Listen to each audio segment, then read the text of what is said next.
And it's sounding like, Donald Trump got into office beyond Allah's will. As if Allah did not will it and Donald Trump challenged Allah. Wallahi, this is how it's sounding. Wal-ayadu billah. Allah subhanahu wa ta'ala says in the Quran, قُلِ اللَّهُمَّ مَالِكَ الْمُلْكِ. Allah is the owner of al-mulk, of the kingship. تُؤْتِي الْمُلْكَ مَنْ تَشَاءُ. Allah willed for him to become the president. تُؤْتِي الْمُلْكَ مَنْ تَشَاءُ وَتَنْزِعُ الْمُلْكَ مِمَّنْ تَشَاءُ. And you take the kingship from whomever you will. وَتُعِزُّ مَنْ تَشَاءُ. And you honor, dignify whom you will. وَتُذِلُّ. You humiliate, put down whom he wills. مَنْ تَشَاءُ. Look at this at the end. What? بِيَدِكَ الْخَيْرِ. All of this is khayr. The fact that he given the kingship to this one and took it away from this one, dignified this one, humiliated this one, it's all what? Khayr. People like Donald Trump, they prove the Quran right. Allah says in Surah Furqan chapter number 25 that there will be an enemy for Muhammad sallallahu alaihi wasallam. And since Muhammad sallallahu alaihi wasallam his message is going to be till eternity, there are bound to be critics and enemies of Islam and of Prophet Muhammad. So these people are proving the Quran right, because in spite of all these things, Islam is spreading. Allah says in the Quran in Surah Imran chapter 3 verse 54, Allah says, Makaru makarallah wallahu khairul makirin. They plan and plotted, Allah too plan. Allah is the best of planner. If you see after 9/11, the media war on Islam and throughout the world, normally people should think that now Islam should perish, na'uzubillah. They cannot. But we find that more people want to know what kind of religion is this.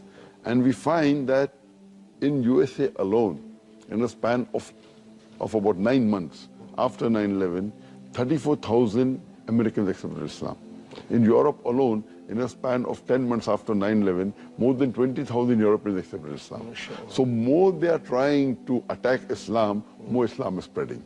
I believe that in the long run, it is benefit for Islam. People want to know what is this religion.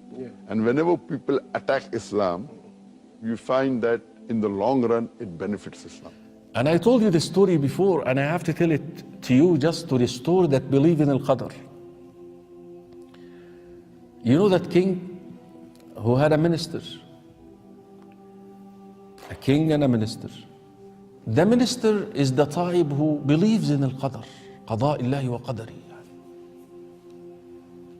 So one day, the king is messing around with a knife. He cut his finger. فthe minister said, خير إن شاء الله. This is good إن شاء الله. الرجل believe يعني ما. The king got upset and he said, what good in me cutting my finger? Take him to jail. Put him in jail. Arrest him. So they arrested him. He was placed in jail. So in his way to jail, he said what? خير إن شاء الله. It's good inshallah. There is goodness in this one too, inshallah. It was the habit of the king and minister that every week they go out to hunt and have a nomad kind of lifestyle. Of course, he doesn't have his minister. The minister used to be the one who leads his way. He doesn't have him this time. He got lost in the jungle. He got arrested by a group of Bedouin who used to worship idols. And it happens that this day they are supposed to offer a qurbani, a human qurbani, to their idol. They said, we will not find anyone better than this guy. He's dressed so nice. I mean, he is the qurbani right here. But they looked at his hand, they found him missing a finger. They said, we offer a qurbani like this to our God? Get out of here. You're not even good to be a qurbani. He was spared. In his way back to the palace, he started reflecting upon the statement, saying, now I understand why the minister said it's good that I lost my finger, because would I have that finger, I would have been slaughtered by now. So immediately when he arrived at his palace, he requested the release of the minister.